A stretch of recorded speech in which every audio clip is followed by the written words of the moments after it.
here today with Ciaran Headley.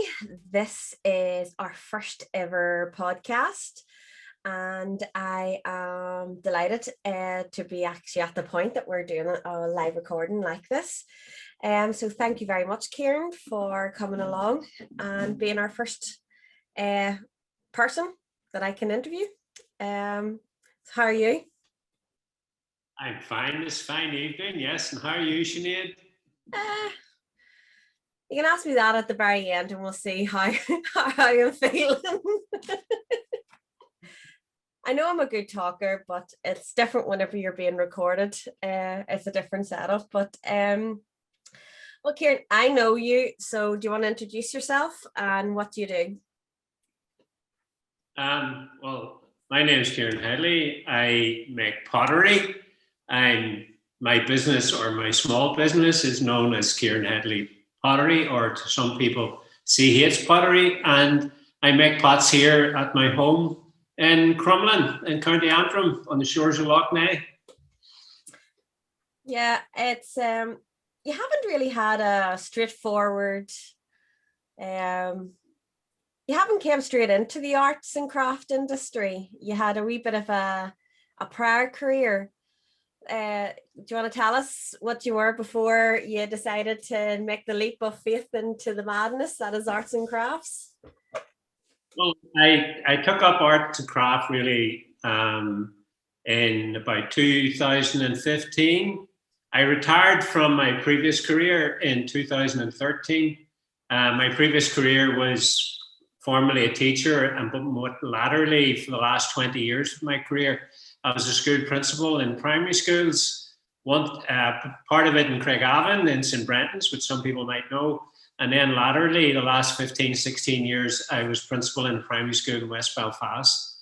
So I retired in 2013, spent a couple of years just chilling and winding down. But the thing that I did do was I enrolled into a foundation course in art in the Tech in Lisburn, and enjoyed it immensely. But the one thing that really spoke to me and that I enjoyed, I had never come across before, actually, was ceramics and working with clay. And there were 6 or 7 modules to do on the course, and the one that really interested me was the clay. So rather than do 5 or 6 other modules, I left the course and then went and enrolled in another, especially for ceramics course in Belfast in Millfield, and took it from there, really. So I went from years and years, essentially, of doing things and working out and solving problems and working mainly with my head, with lots and lots of thinking, to doing something totally different, which was working with my hands. And I find that immensely enjoyable. Yeah, I sort of get you there. I would be sort of, I can do a lot of stuff with my hands craft wise, but I can't sort of settle on one thing in particular. And I do know I done through A levels and stuff. I done a lot of pottery and a lot of clay work, especially sculpture. Did you have any, was clay, working with pottery or clay, was it ever a thing that you just wanted to do, or was it just that you decided that you wanted to try something different, I would say that from the arts type of art direction, the thing that I've been doing for a number of years was painting and going to art classes, which were essentially was painting, and that's one of the things that you get when you now that I'm in the arts come craft world, so to speak. You come across this constant thing that art is essentially always viewed as painting, whereas everything else is seen as craft. So in terms of art, what I've been doing for a number of years was going to evening classes and doing some painting. But in my whole lifetime, from a child in primary school through second level education, even into third level education, I'd never come across clay before. I'd never had a piece of clay in my hand to make anything. The most or the closest I'd ever come to a piece of clay before was a bit of plasticine that I had when I got for a birthday or a Christmas present, and that was it. So really, when I came across making stuff with clay as part of this course, this foundation course, I just found it magical. To me, I just connected. I connected very easily with it, and that's all I really wanted to do. And so, as I said earlier, I went and found a course that was exclusively working with ceramics. And I found that at Belfast Met, down in Millfield, the centre of Belfast. And I was able to go there twice a week, actually, for a couple of hours each day, for a couple of sessions a week, and really got into it. And, we started off with the very simplest form of doing pots, which was pinch pots, and whenever you actually start to read about clay and about pottery in general, you find that most cultures across the world through history, and many cultures even today, that their pottery is based around pinch pots and making pinch pots. And then, so, the very first thing I ever made at a pottery class, and I have it here in the windowsill behind me, was we made a couple of pinch pots, and the first thing, and I still have it, it's like a family heirloom now, is an aubergine I made. And, whenever our grandchild comes in and she's at windowsill level and she goes to reach for the aubergine, everybody takes a sharp intake of breath, because that's the family heirloom that's in danger. But and the reason behind it is it's essentially my first real pot that I made, but it was a pinch pot. So that was the magic of it. The magic of it was starting with a lump of clay, and then you can create this wonderful object. And to me, this aubergine's a wonderful object. Mightn't be to other people, but to me it is. And then we just graduated on then from there into making more, I suppose, sophisticated pots, if you want to call it that. Going to coiling and making much bigger, then going to slabs. And the thing then that really, where for me pottery took off, is when then you go onto the wheel, and you've been able to throw a pot and throw a piece of clay, and then the magic happens. So that was what happened with me. Never had any experience at all of clay until I had retired from my career. And at the age of 60 years of age, I discovered a piece of clay. And here we are, 5 years later. No, I mean, like, it's interesting. I always love asking, and like whenever I first meet all of you, I do ask you, like, sort of how you got into it and stuff, because everybody's journey is so different. Even my journey and how I started Danning Cross is still, like, I mean, whenever I say I was slightly bored on maternity leave, I mean, like, other people are going, but like my first child, but I was so not used to sitting in the house.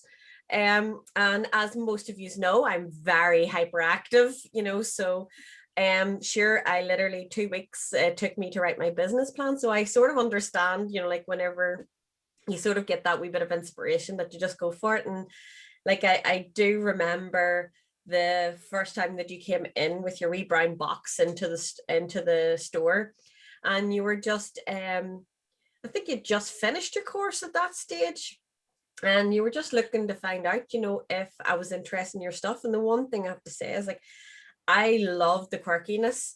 And there was, like, whenever I say quirky, some people take it in a negative tone, but it's not.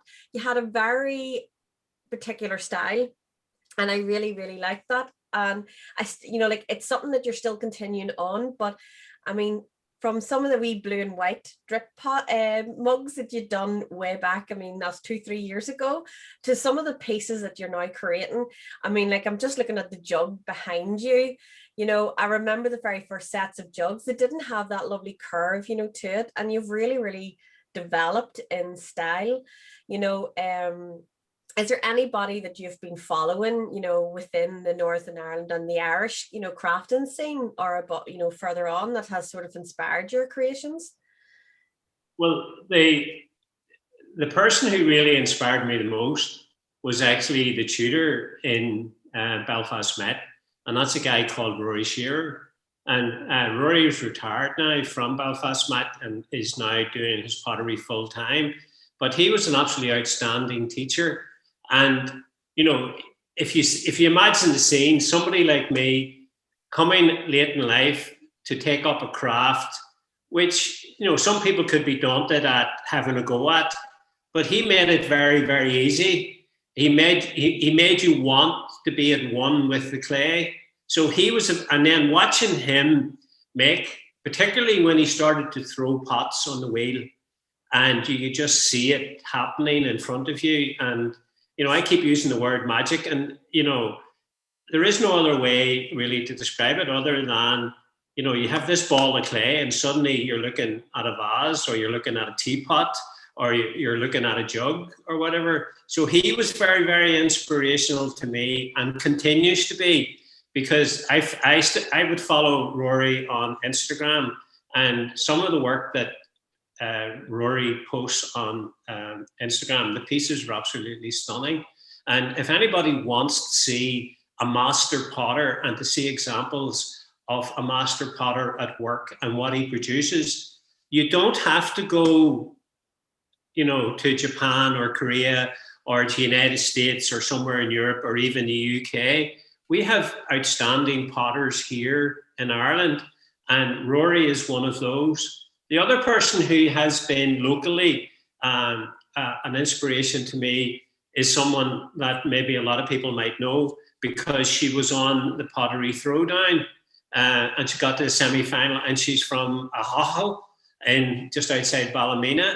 And I came across Claire Murdoch whenever I went first up to Ulster Ceramics in Swatra, which is just the other side of Mahara. And I went there to get some pottery supplies, and I met Claire, and Claire's a fully trained, properly qualified, and a real wonderful potter, as was evidenced when she was on. Everybody saw that skill and that level of skill and her creativity when she was on the throwdown. So I met Claire, and we got to know each other really well. And Claire has been here helping me, giving me guidance, helping me actually throw some pots. And every time I need advice, or I want advice about something, I'll write to Claire, and Claire has been really, really supportive. So if you're asking me who locally would have inspired me and continue to inspire me, Roy Shearer and Claire Murdoch. Is there anybody outside of, our little bubble? Our little bubble. Well, the one person that who made a tremendous impression upon me was a guy called Phil Rogers, and he's from Wales. And as you do, you go on YouTube to look for examples of people throwing, how do I throw a pot? How do I throw a jug? You go looking on YouTube.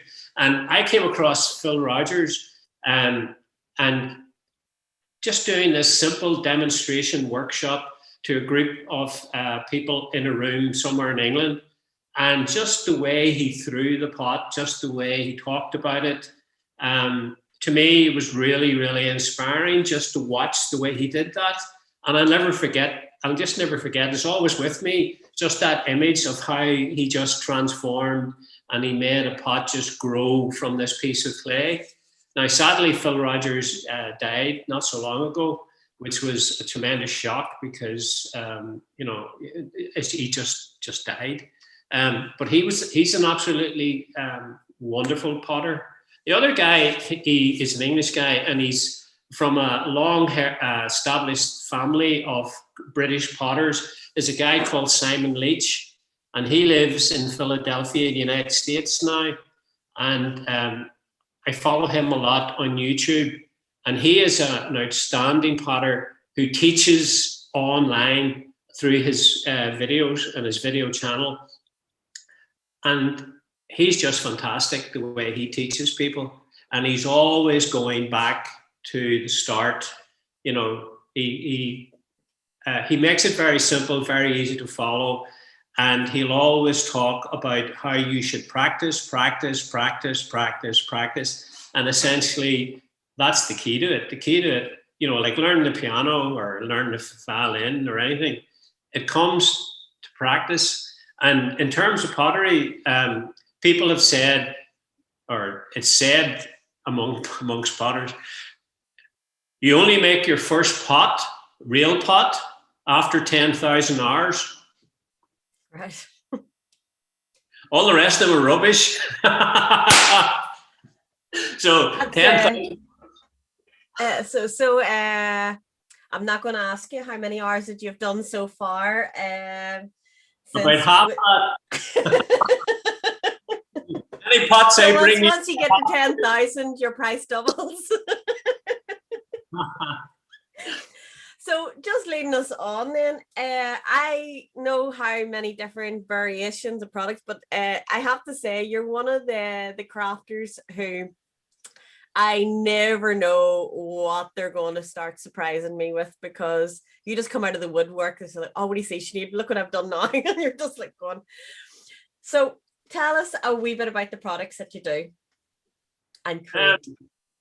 The pots that I make essentially are, the term for them is basically functional pots. So, you know, I'm making cups, mugs, I'm making bowls, I'm making the jugs that we talked about earlier. Yeah. I'm making, what am I making at the minute? I'm making vases at the minute.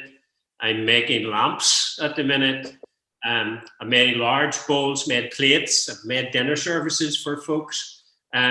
So basically stuff that people can use in their home and is functional. But I've also done a number of different sort of commissions that people would ask me. I mean, currently someone has asked me to do make a thing like the object behind me in the corner here, which is to make a large crock for them. Okay. Now, it's not an everyday use item, but it's an interesting challenge to take on.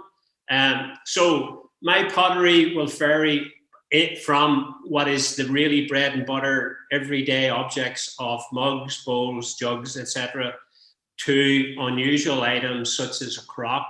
Or recently I was asked to make a hand basin for a person for their home. So there's a full range of things to make, and essentially that's the best way to summarize what I make.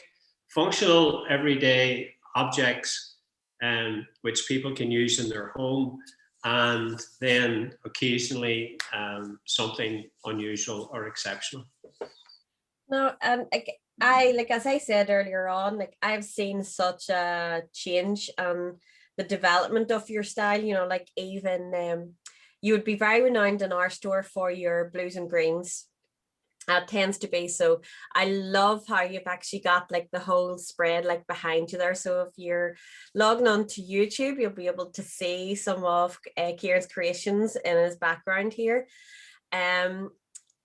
But he has this green and it's just absolutely, it's stunning, and he just uses the blue, and between the two of them it just makes a unique, and to me it actually sums up Northern Ireland. It gives, I don't know why, it just is that color where if you're thinking of the Mournes, it's like that blue, green, purple sort of coming in, and it really speaks of home to me. And I there's not many people that can just sort of go in and use their colors like that, but I quite like your sort of style, and I know that you're always trying to be quite functional and you're also trying to challenge yourself. Like, so like, is there any commissions that you've done that that have been slightly a wee bit different that you've really, really enjoyed creating?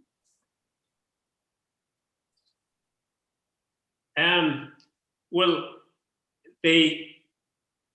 I got you gave me a commission a while back for a nice complete dinner service, which was embossed with a Celtic design in it. And to create the uniformity of that across all the pieces, and the thing about it too is the client had asked for it to be hand painted.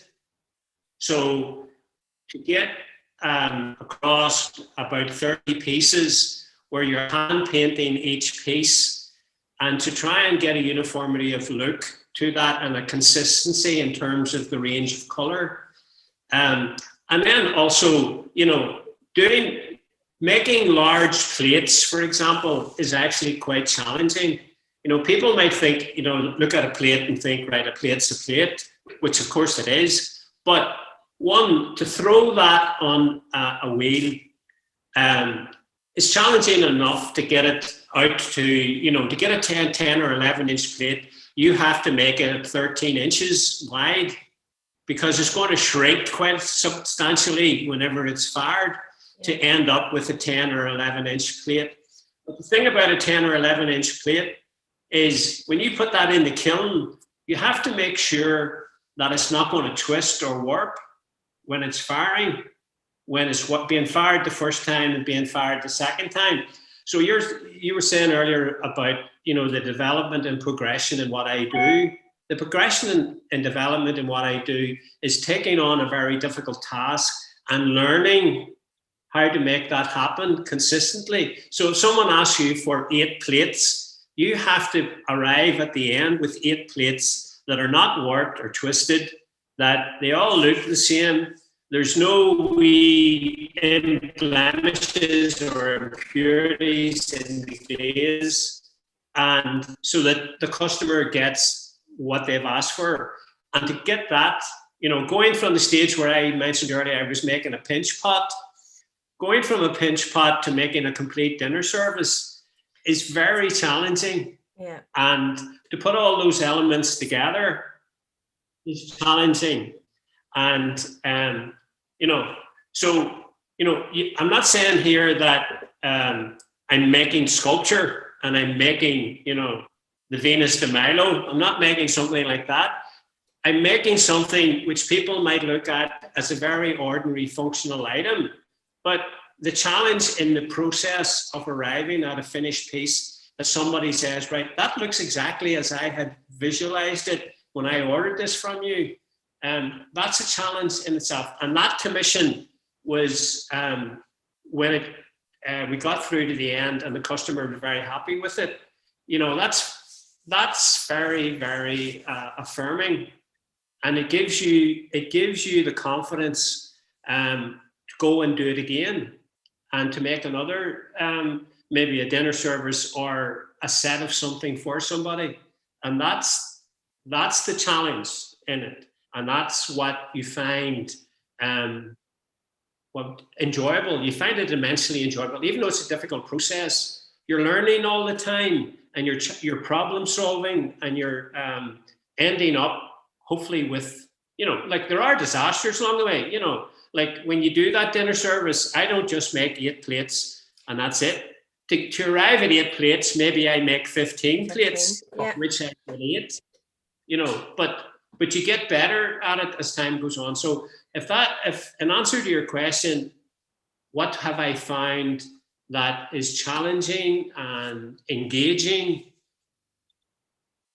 A challenge like that. That customer in particular, I have to say, like, whenever that, because I had visualized, because the charcoal, it was a very particular charcoal color and it was stunning. And just that Celtic motif, it was nearly like it was modern, but yet you could have seen, like, you could see pieces of it being found, in the earth. It had that real gorgeous, like, proper bespoke fitting. Like, I absolutely adored that set. And yeah, you done it so successful. That customer was exceptionally happy with that, and it turned out absolutely, it was just perfect. And that all came from a wee drinking vessel that you had in the shop that the two of us had decided we were going to create, because there is people who drink hot tea or cocktails, so we wanted something that you can go literally from drinking a cocktail into having a hot whiskey or a cup of tea out of the same vessel. And I know you can do that with mugs and stuff, but we wanted to go a wee bit hipster with it. But Yeah, that one in particular, like I have to say, like I've done a lot of commissions, or I've took a lot of commissions for crafters over the years, but that's definitely one of my favorite ones up there. And I was so scared about a courier company taking over that I personally drove that to the person's house.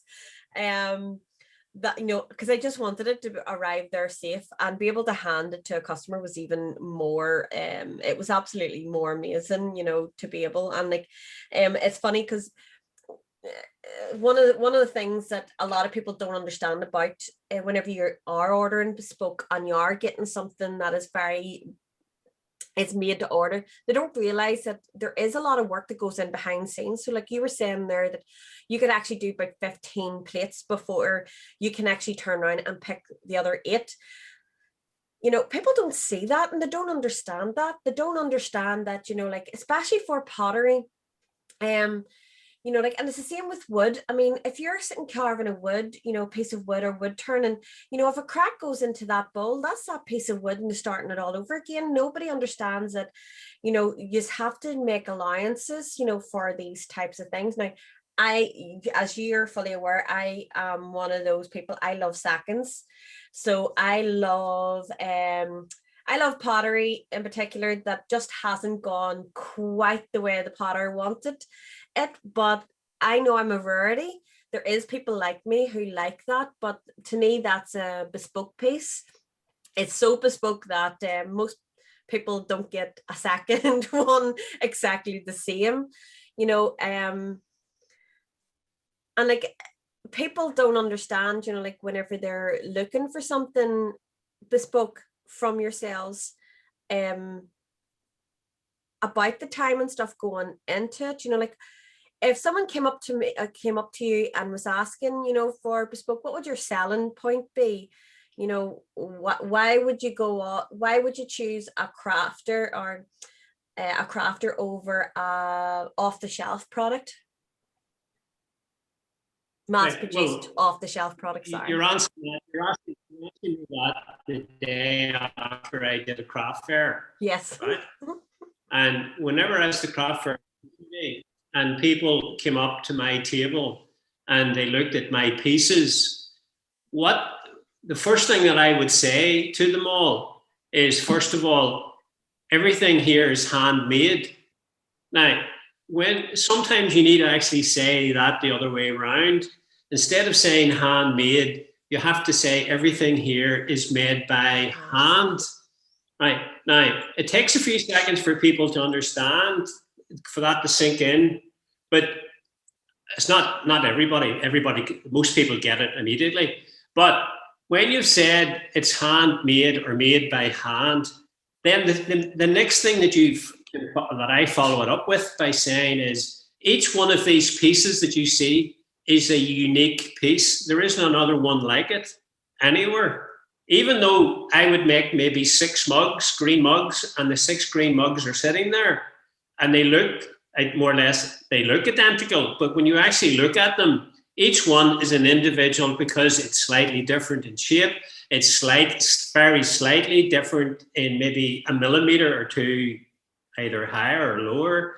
And it's unique in itself. The glaze isn't the same, hasn't come out the same on each individual cup. The main body of it might be green, but there's going to be nuances and different tones and different blends in it. So, in answer to your question, why would someone come, and what would my response be if they asked me to make something? What I'm saying to them is, one, it has been made by hand, not made by a machine.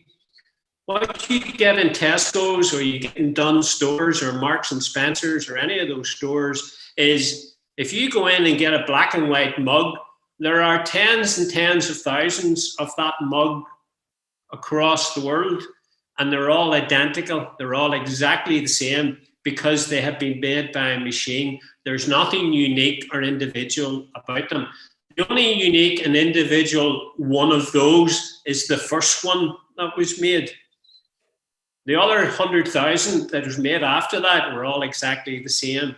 Yeah. So coming to a crafter, whether it's a wood turner or someone making something out of felt or something out of glass or something out of paper, or any of the crafters that you work with who actually make an object from scratch to end, what the person who's buying it is getting is hours and hours of hard work, hours and hours of preparation and working with materials. In my case, it's hours and hours of throwing objects, firing them for 12 hours and waiting till they cool down for another 18 hours, then doing more work on them, dipping them, glazing them, then doing another 12-hour firing, and then waiting another day for them to cool down before you can take them out of the kiln to see they're okay.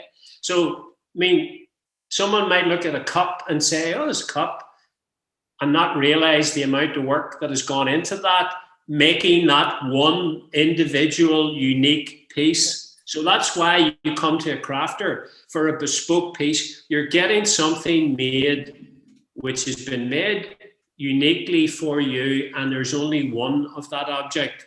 And I mean, we talked about plates earlier on. I make 8 plates, but each plate's a different plate, even though it's a set. And the person who has that can look at that with pride and say, one, I know the person who made that. Yeah. I know the person who made that and where it came from. And I can tell you where it came from and how, you know, if somebody comes and asks you, Sinead, to get something made by me, the person knows the story of how the plate arrived with them eventually and where it came from and how it was made. And it's unique to them because they'll not go to a friend's house and see another one the same. Whereas if you go to Denby's and buy a dinner service, you can walk around to your friend's house and see exactly the same one, you know. No, it's very true. And like, I've picked up a lot of your pieces over the years. I definitely don't have a full set of anything belonging to you apart from the 4 plates and 4 bowls that I actually did get commissioned off you. And like, I have to say, like, if anybody checks out on Sunday mornings, I normally do Sunday morning posts about my family breakfast. It's just something that I had started to do over COVID. It was just a chance for me and the kids and Peter to sit at the table, and I always show off the pottery finds that I have. And Peter does hate whenever Ciaran comes in with something new because normally a piece of it does end up landing at our house. It used to be wood turn stuff, and I've moved over to Ciaran's. But is there any sort of, like, you know, your techniques and tools? Have you any favorite techniques or tools that you like doing? You know, that sort of goes towards creating.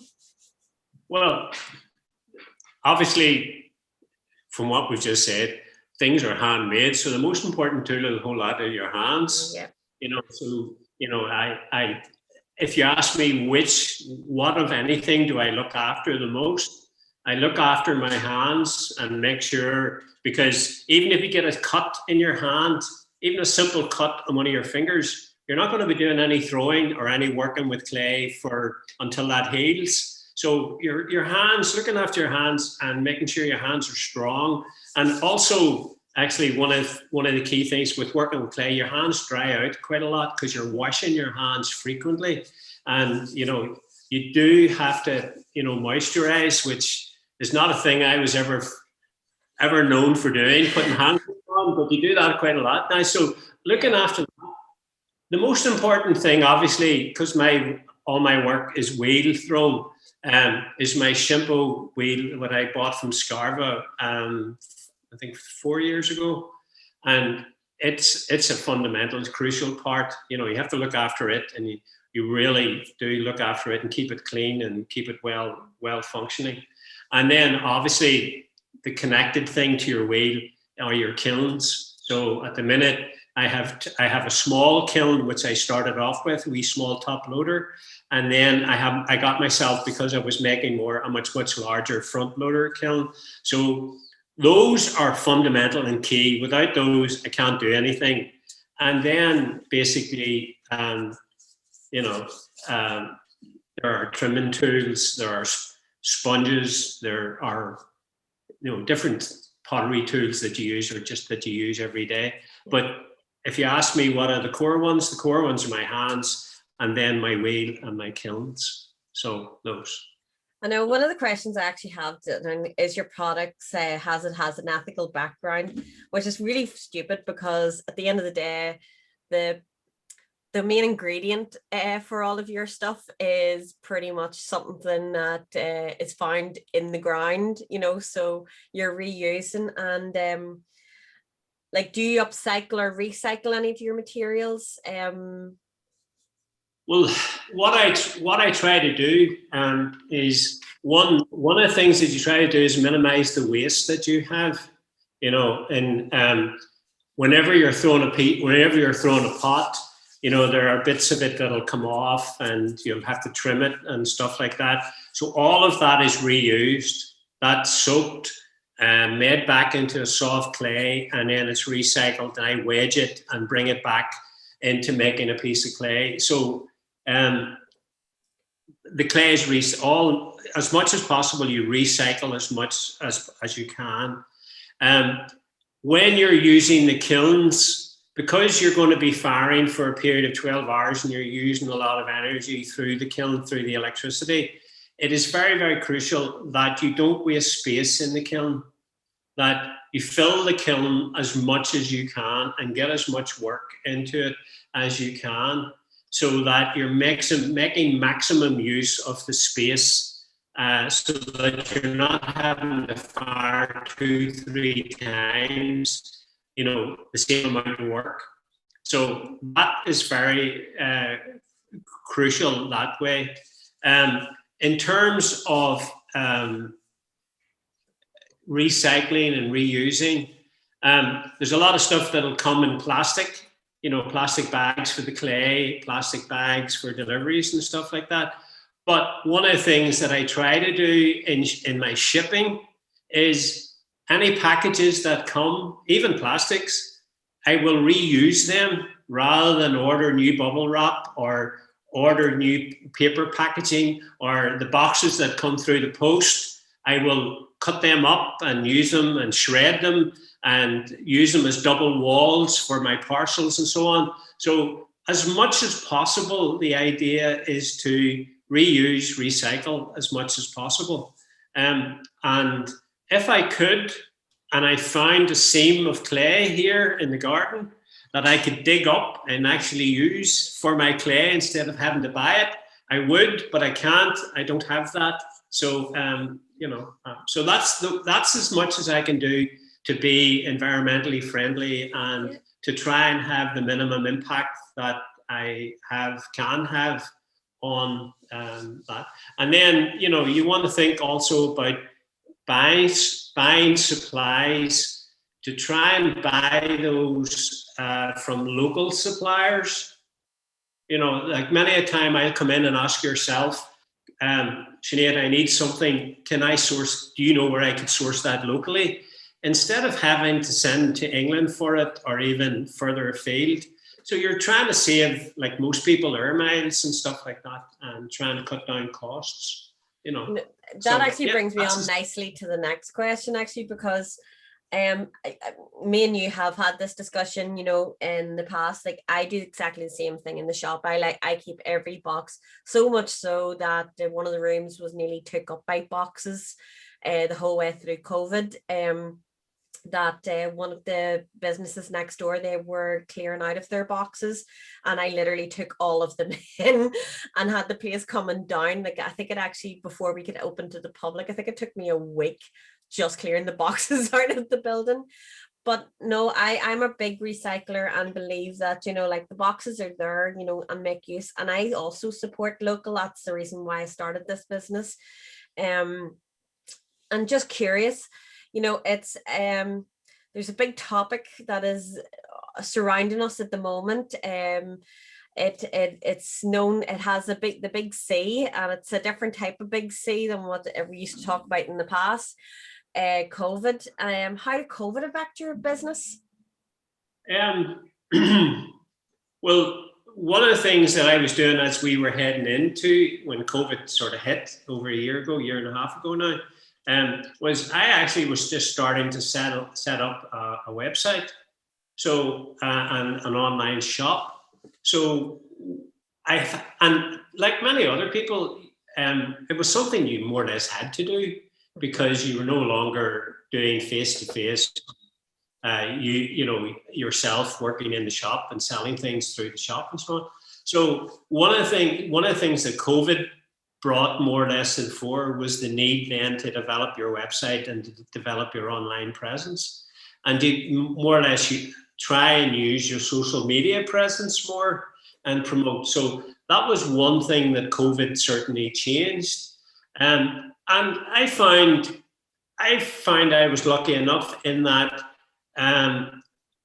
people were aware of some of the stuff that I was making, and I find that a certain number of people came, thankfully, and ordered stuff via the website, or even got in touch with me through Facebook, or got in touch with me through Instagram. So social media, it was change of focus away from direct selling to selling through social media, and thankfully I have done okay. I felt that, and you were in contact with me too, saying that people were getting in touch with you, asking for certain items and stuff like that, and the two of us were able to work together and supply items to people either through the post or through the click and collect that was happening at various points and so on. So COVID had the effect of having to change the dynamic of how we operated. And for me, I was able to keep my small business going, and keep on producing stuff.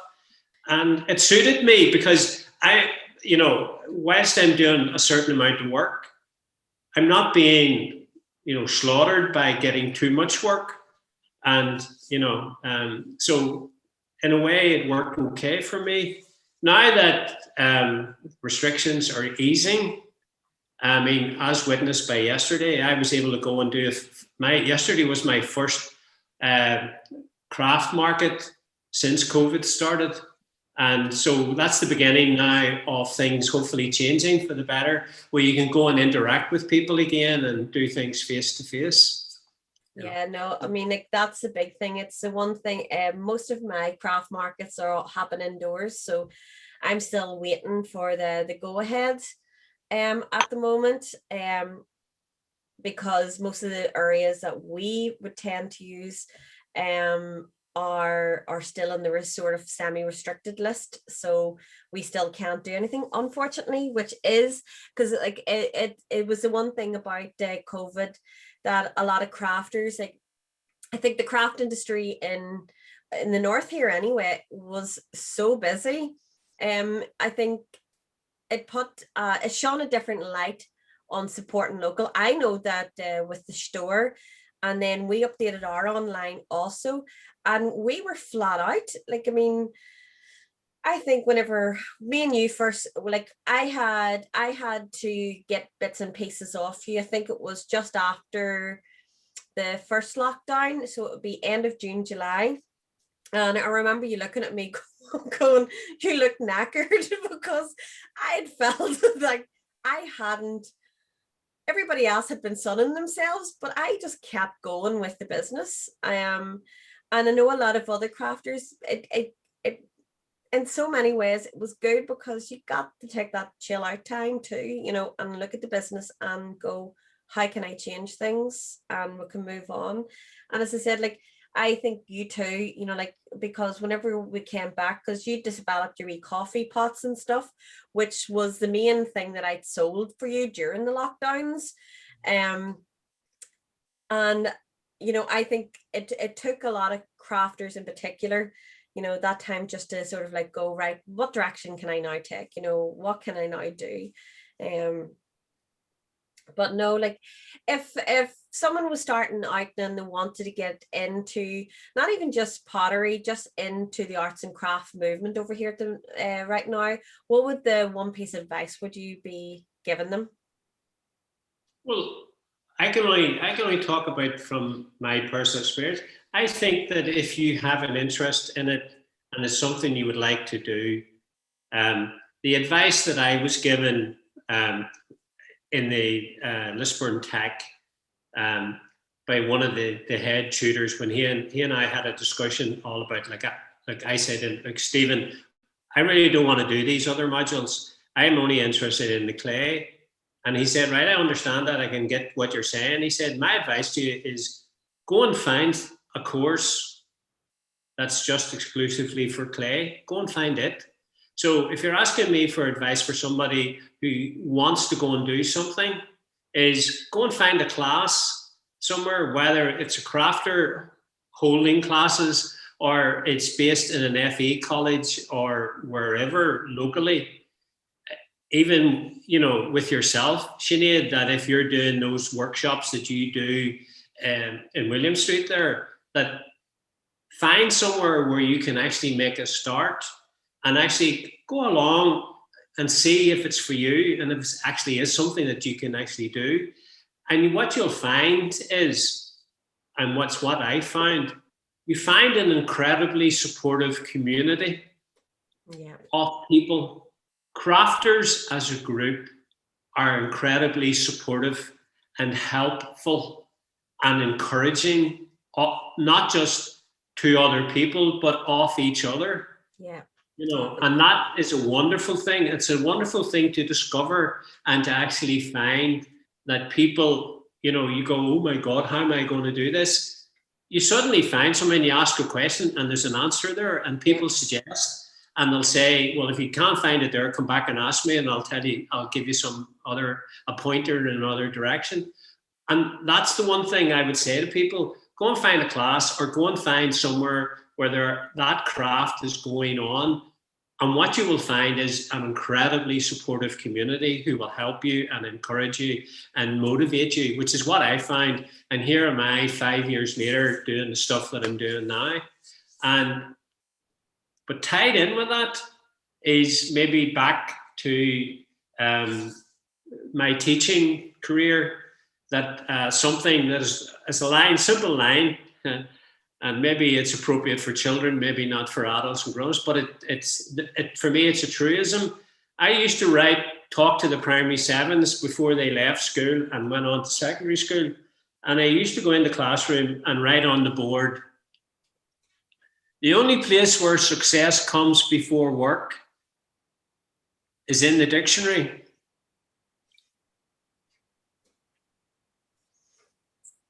And the truth of the matter is, if you go along to your crafter class and you get that supportive community, I mentioned earlier about 10,000 hours of work before you make a decent pot. You have to work at it and you have to practice. And, to be successful at anything, and you know this because of your business and the hard work and the hours that you put in to make your business successful, you have to work damn hard at it and be prepared to put the practice in. So the only reason that I'm making the pots that I'm making at the minute is because I'm spending endless hours outside on a potter's wheel, practicing and practicing and practicing every day to try and make a better pot. So, and the progression that I feel I have made even personally is I do think I'm making much better pots now than what I was even at the beginning of this year because of the fact that you're practicing. But at the same time, it's the feedback from people like yourself who I make stuff for.